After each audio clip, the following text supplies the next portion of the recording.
one would think or one would expect us to have a strength in civil rights, and I would say we certainly do. But we're also fortunate to be surrounded by several museums in the Southeast and Birmingham and Montgomery who have collected not so much library materials, but artifacts and documents that relate to the civil rights movement. So that means that we don't have to have the whole responsibility for managing civil rights collections. As we all know, the Martin Luther King Center is here, and there's the Center for Social the Martin Luther King Center for Social Change, which has its own archives, and then there's a museum right across the street run by the National Park Service. So together we make music, I should say, by being a collective of resources and facilities for doing research on African Americana in the South and throughout the world. Our collection is used heavily by Europeans and other African nations.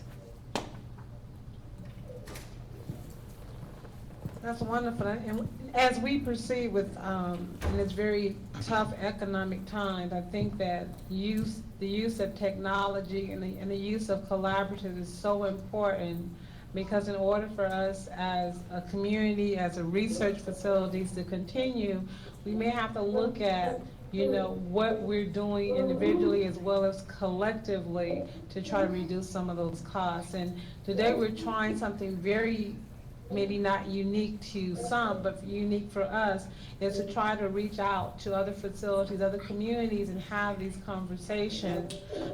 Thousands of dollars has been spent on conferences, traveling from place to place to have these conversations. But as the students move and as we move, we want to try to put ourselves in situations where we can have these type of chats in order to create the proper initiatives, in order to make sure that whatever funding is available, that we're able to speak in a one voice. I want to talk about how you see your role in your community as far as working with the kids in the community or the community itself, as well as your role with other educational institutions. How do you see what you provide as giving accessibility to the community that you serve? Now that's a wide question. You may answer that whichever way you choose. I'm going to go backwards this time. I'm going to go to Mr. Khalil, and then Phil, I want you to kind of talk about what you're doing here now and what you think what's being done back in your home country, and then we'll come back to this side as well. So as your role as a community leader and as a community asset, what are some of the active roles that you play? Mr. Muhammad.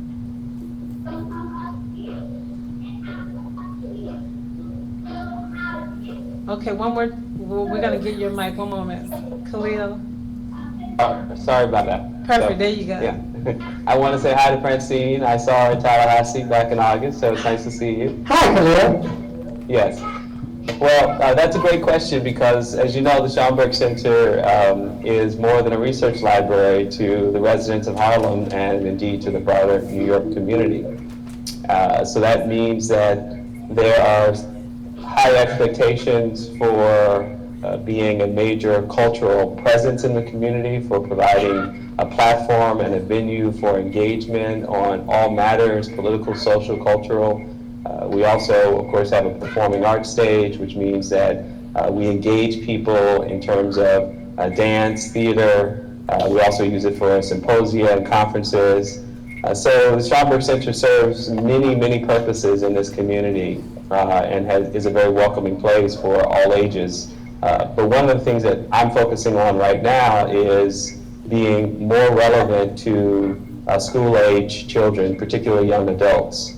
And we're seeking creative partnerships with other community and educational institutions to be more effective in filling in the gaps of Black history that are not taught in public schools. And we live in a time right now where we see school districts around the country, in Arizona, in Texas, that are actively whitewashing history, whitewashing the contributions of Black folks out of textbooks and banning such subject areas as ethnic studies.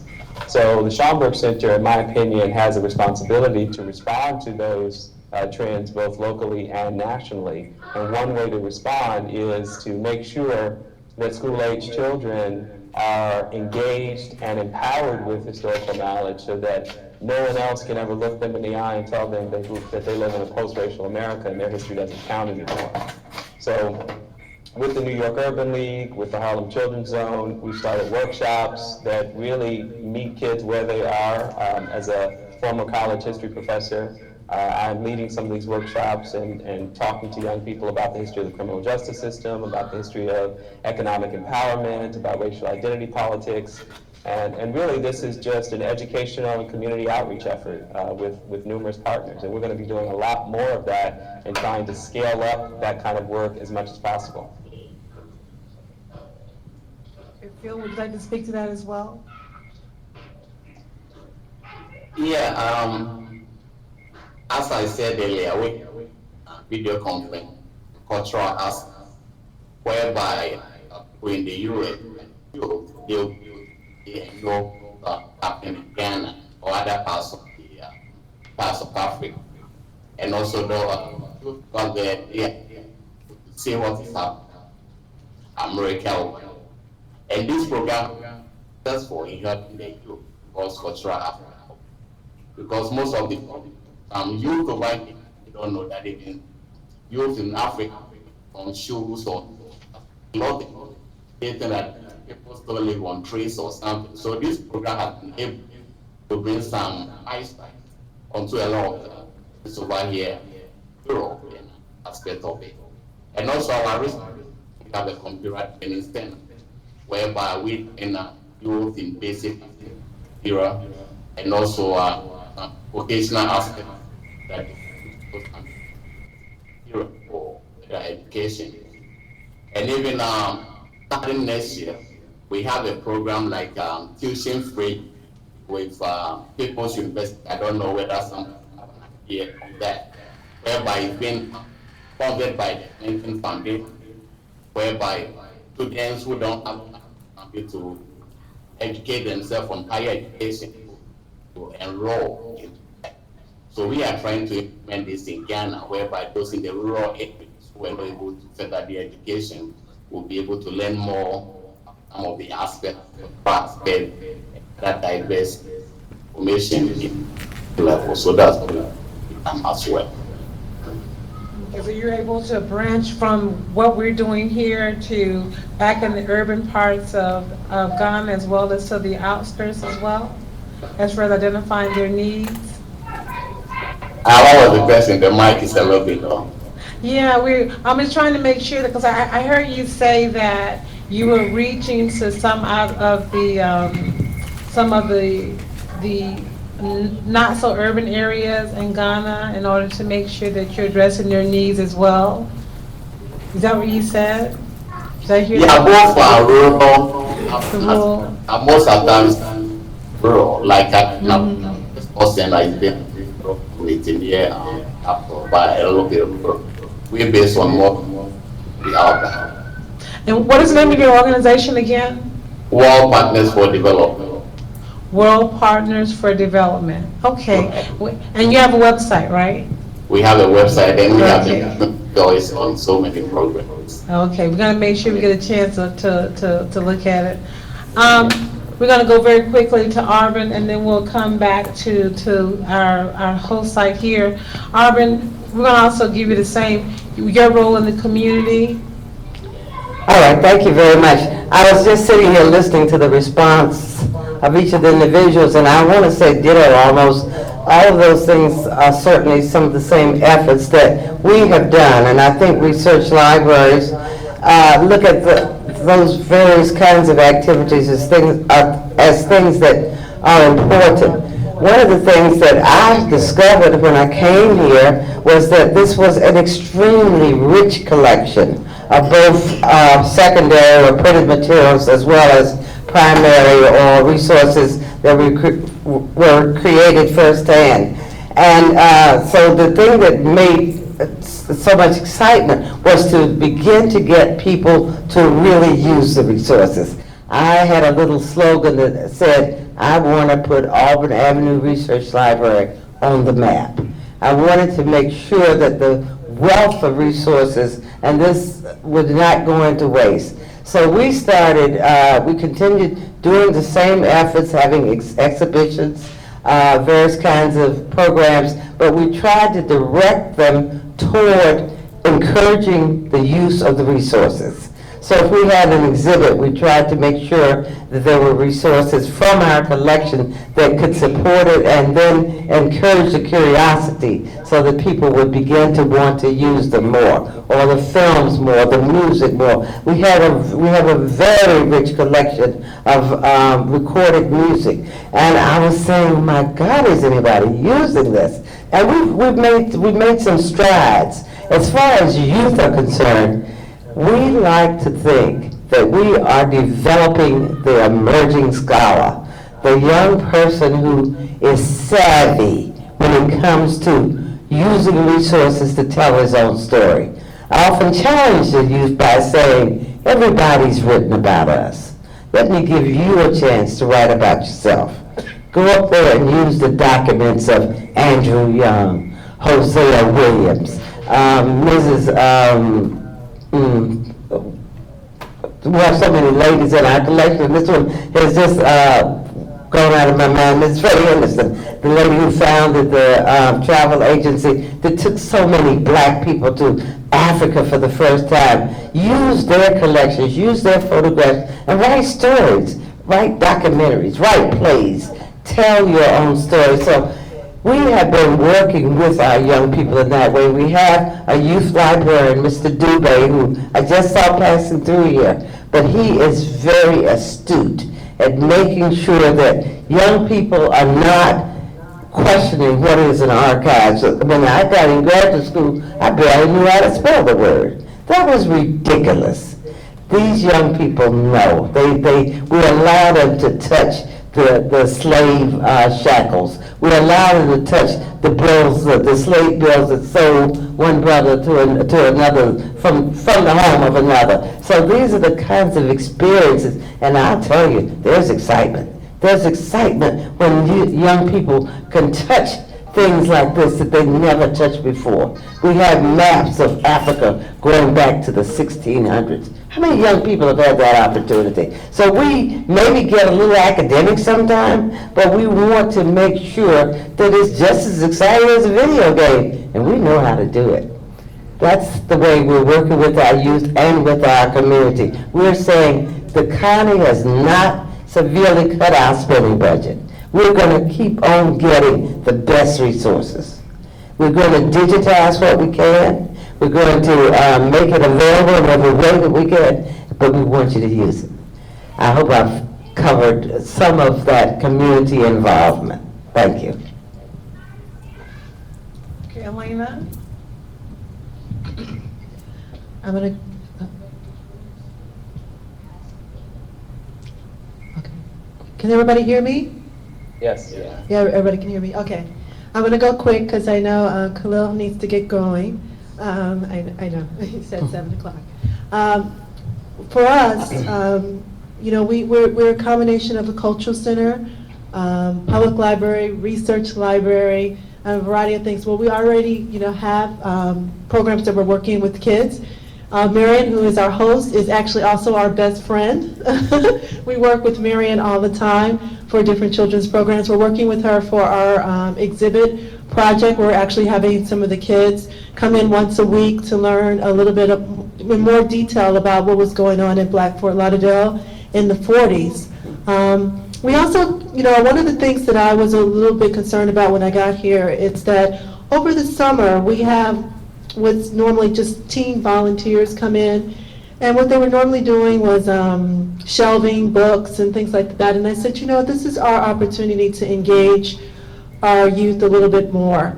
So this summer we had a pilot project where we actually identified some community leaders in the area, and we had the teens develop questions and actually interview them to do all the technology and all of the different things related to interviewing. We told them that they were like little cub reporters.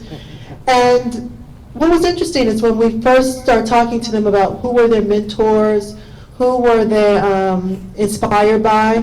They would say Beyonce, Rihanna, Bow Wow, and this kind of thing. And so we felt like, we really wanted to talk to them after meeting these people and, what did they think? And we also prepped the community leaders to say that, we want you to wow these teens. We want them to be with their mouths open by the time you finish talking to them.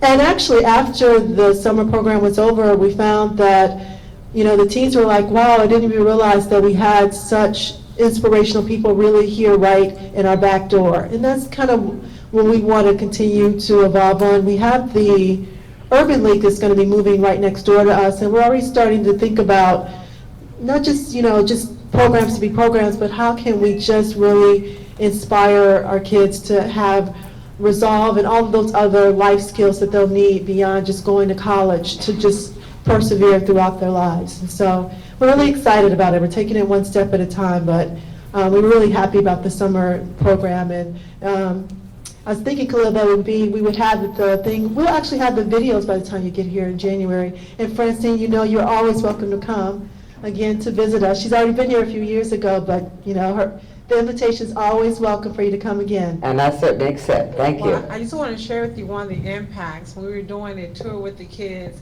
sometimes I'll say to the students, do you know what Six Trunk means? And they'll tell me it's a festival.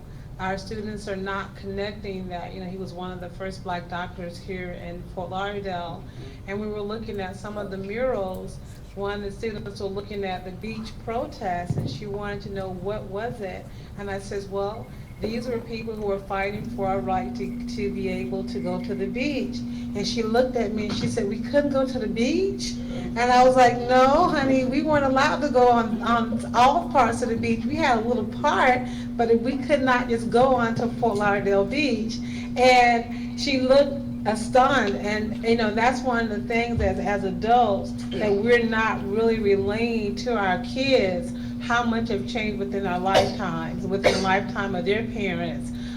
So each one of these facilities, the Schauenberg, Arbor Avenue, Arlick, the African American Research Library here, we're all doing a part to try to capture that snapshot of what we've been through and where we're going. And I think that with Phil's input internationally, he's able to see the changes in the United States as well as internationally. I'm going to go to our author here. I know we're right at 7 o'clock. I know that we were trying to keep this within the hour. So we're going to let him have his comments. We'll do a roundtable, and I think we'll be ready to wrap it up. Okay, thank you. As you were talking about the young people, in my research, I came across this passage where it says by 1865, 1 in every 20 Africans could read and write. Now, in 1865, that's right around the time of Emancipation Proclamation. Also in my research, I found by the time it was 1950s, it was 1 in every 2 of us could read and write. And as Phil talked about some of the African children not having shoes, we can almost see how in America we're doing the same thing going backwards, because now 50% of black males are not graduating from high school. So a young man that just asked me today, he said, well, what do you think is the what is the problem?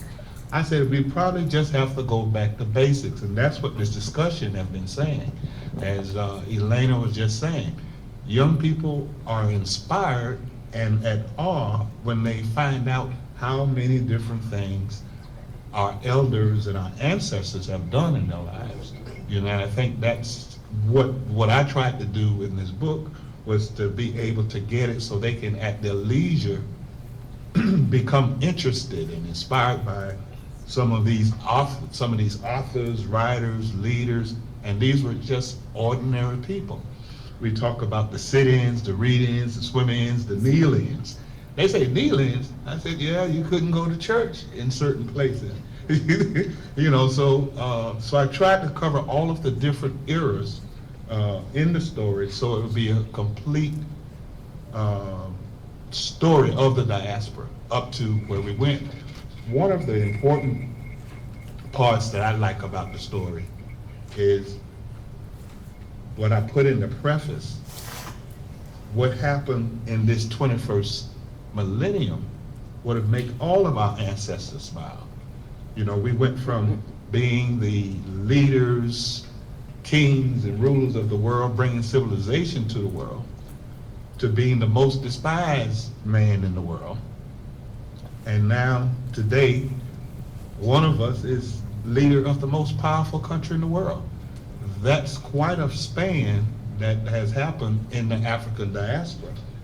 And all of that's in between in terms of details is what we're saying tonight, that we need to get to our young people so they can get inspired. So I'd like for everyone to consider that this book is that personal story, personal reference of the diaspora. It won't replace no research library by any means, but it will have some information where you can go and further inspire yourself with details where they're housed in these fine places. So I think that would be the way I would say about the story Grandpa told. Mary, can I say something before I have to go? Visual shot for our record of this whole thing. If you give us 1 second. Sure. Get this shot on our computer of you. And if you can say your goodbyes at this time, if you want to get that shot. Okay. Well, before I say goodbye, I wanted to say that We can't. you can't hear me. All right, so you want to unmute your microphone? Oh, my microphone's. I can hear myself talking through you all. Can you hear? Can you hear me now? Just smile. There you go. You don't have to say anything else. Just smile. There you go. Perfect. Whatever you're gonna say, when you come to South Florida, we'll be still waiting to hear it. Okay. All right. Okay. Thank you. Have a good day. All right. Okay, so, Phil, we're getting last comments, and is there any questions from anyone here? And if not, we'll have our own dialogue. Yes, sir. Talking about the collection of all the Yeah, I've been happy about it. Also, both in the youth, other parts well, and they some of the programs also and them have to be implemented. Even most of the kids people don't I want to see what and they will be. I'll repeat this question, and you can come up, but. Mhm. where I grew up, and that is the being Hello. area, okay? And at the same time, there is the Pocono,